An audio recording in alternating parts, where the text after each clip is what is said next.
that I don't know something, because the moment they say I don't know, they fear that my job would be at risk. What would my manager say? What would my peers say? And it happens with all of us, right? We might not know something, but we are afraid to go and seek help. So that's where I think the passive methods uh, would play a very, very big role in terms of identifying what exactly is the need of the learner. With that, I would like to move to the next question, and this is for you, Javed.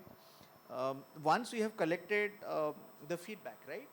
What processes or frameworks do you follow to analyze and incorporate in those feedback into your future learning programs? Technical question. So let's first stop a bit and understand feedback, right? I think the first question before we get into the framework is, does the organization want a feedback or it wants a real feedback, right? Because otherwise it becomes a tick box activity of just taking feedback from anyone and say, I have taken 80%, 90% feedback. So I think the first portion of the framework is, how do you really want to take the feedback?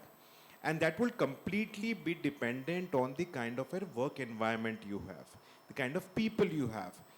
Some organizations would have very highly skilled white collar people as workforce. Some organization would have blue collar workforce, right? So we need to define. So what we have done is we have actually taken 4 different ways of taking feedback.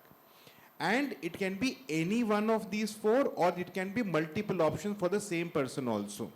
Because our quest is to get the right feedback.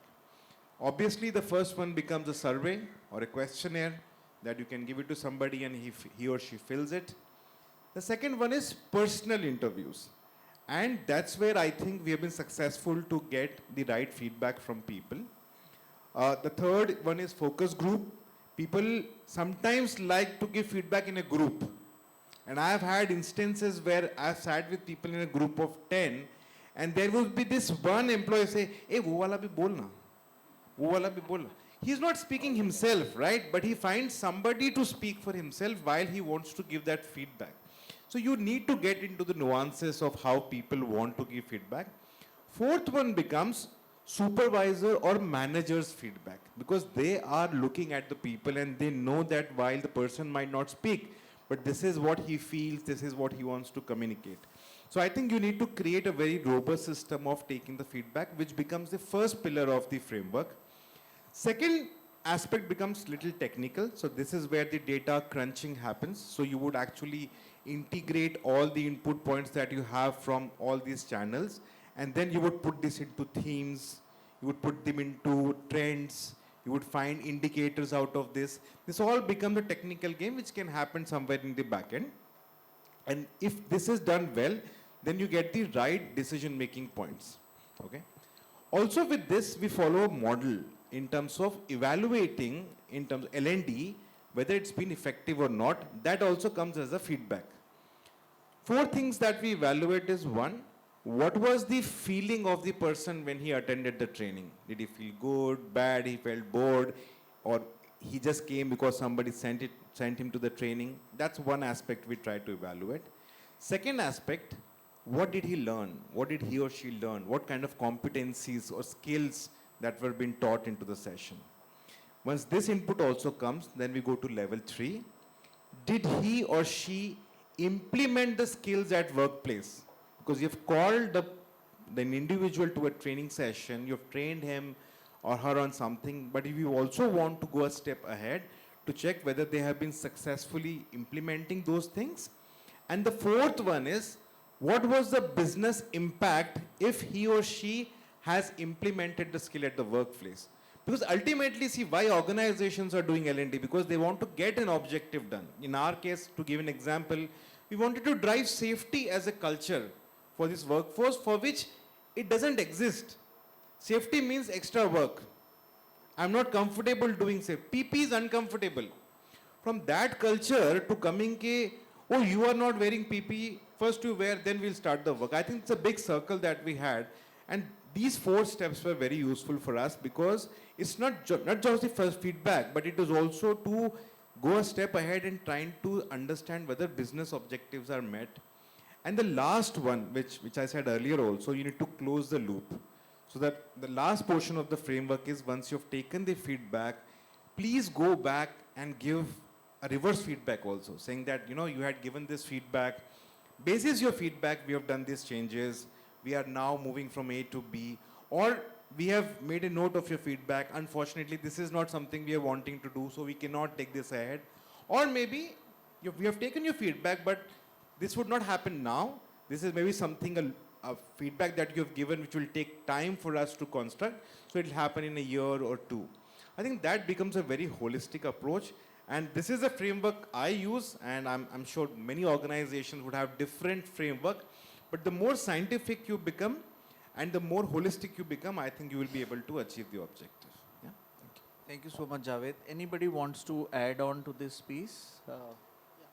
So I'll just resonate what Javed just mentioned about giving it back to the team that has given you feedback. That's very important. Otherwise, what happens is it's a half job done. It's like, you know, someone giving you a dish, you know, with a lot of love and affection, and you're not giving a feedback. Was it good? Was it bad? And just going about your duty of eating it. I think it's all about, you know, giving a feedback that it was good, it was not good, or can be better. Always serves a good thing for the person who's preparing that dish for you, so that he or she can make it much better. So I think feedback to me is a two-way process, not a one-way process, as you rightly mentioned. And data is always there to support us, but data will be one of the only reasons where we can take things forward. At the end of the day, you need to use the data and the right perspective to give you the right outcome and results. And at the end of the day, it all is linked to the business. So one education that we did in our organization is to ensure that people who did not follow the norms of wearing the PPEs, we started it from the top, that the top leaders, if they start adhering to the process, the bottom line will automatically follow the rule. Otherwise, what's going to happen is it's always the bottom-up story and not the top-down approach that we follow. Thank you. Thank you. I think pretty valid points. And Javed touched upon an aspect called the scientific methods used to analyze the feedback. Um, um, so I remember long back when we never had generative AI, there were a couple of tools like Atlas TI and SPSS, which were used to analyze qualitative data. So there are two sets of data. Feedback comes in form of data, right? One is your quantitative data, which is very hard coded, right? And we had all those Excel based formulas to figure out patterns. But when it came to qualitative, it was very difficult. You have to go through tons and tons of feedback and then figure out what this person could be talking about. And many a times the interpretations were laced with the biases of the person who's actually reading those feedback. We could never get into the sentiment, because every words written and every word spoken also have a emotion and sentiment attached. And unfortunately, humans may not have the skill sets or probably the mindset at that point of time to figure out what exactly the emotions were and the sentiments were. So that's where we had SPSS and Atlas TI, where you could feed these and figure out what the sentiments were. But thankfully today, we no longer have to learn these technical stuff anymore. Generative AI, today how do I do that? I have a co-pilot license along with my Office 365, which allows me to upload any kind of qualitative and quantitative files into my co-pilot, and then I just have to hit do a regression analysis, identify the sentiment of through all these two files, do a correlation between file A and file B to figure out what is the real need my learners have. And bingo, you have everything right in front of you. So my request to all of you is to be aware of the methods of feedback. While you have collected the feedback, the most important part is that how do you interpret? How do you make sense of what has been spoken? And that's where I think the generative AI has solved a problem. And it's like the antibiotic of any L&D professionals. Any bimari you have, you pop an antibiotic. So generative AI has become an antibiotic for us. I'll just quickly add. I think, from a feedback standpoint, from a data point standpoint, all of this data is supposed to tell a story. Because we are always using data points to drive a certain point across, whether it is to the management, whether it is to the board. So all of these data points are just helping us back up our story. But again, what is the story we are wanting to tell, at the heart of it? Because there are times that we are too skewed with our own perception. Some of us are trainers, some of us, are curating training programs. So there's a certain story that we already have in mind, okay, which we want to tell.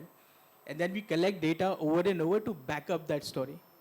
I think it is important for us to stay neutral to data, because the story that might emerge from the data and the feedback that has come could be completely different from what we have in mind. So just wanted to add those 2 cents there. Absolutely. Thank you so much, Bhushan. With that, the next question I would like to put it across to Bala. So we have found out the why, the how, what, and the how. The question is, not everybody is equal, right? How do you encourage employees, especially those who belong to diverse background or maybe regional background, to provide a honest and a constructive feedback?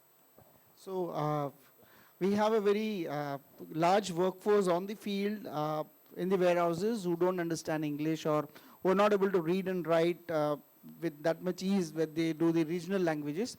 So all our questionnaires, all our questions, all our feedback forms are always there in the regional languages printed at the particular state, so that they can actually go and answer. And the facilitator, who would be the HR person or the trainer or the reporting manager himself or herself, I think we make it a point that we explain to them the nuances of the feedback mechanism, why it is required, and how it's going to benefit them. Because we always educate them with a simple point that Javed mentioned, that unless you give us a feedback, it's not going to help us improve or make things better for you. Otherwise, we'll just assume that whatever we are doing is the best, and that might not actually be the best. Yeah, great. Javed, anything you would like to add here? So, as I said, this is ultimately coming back to the point that what is the objective the organization wants to drive, right? And where do you really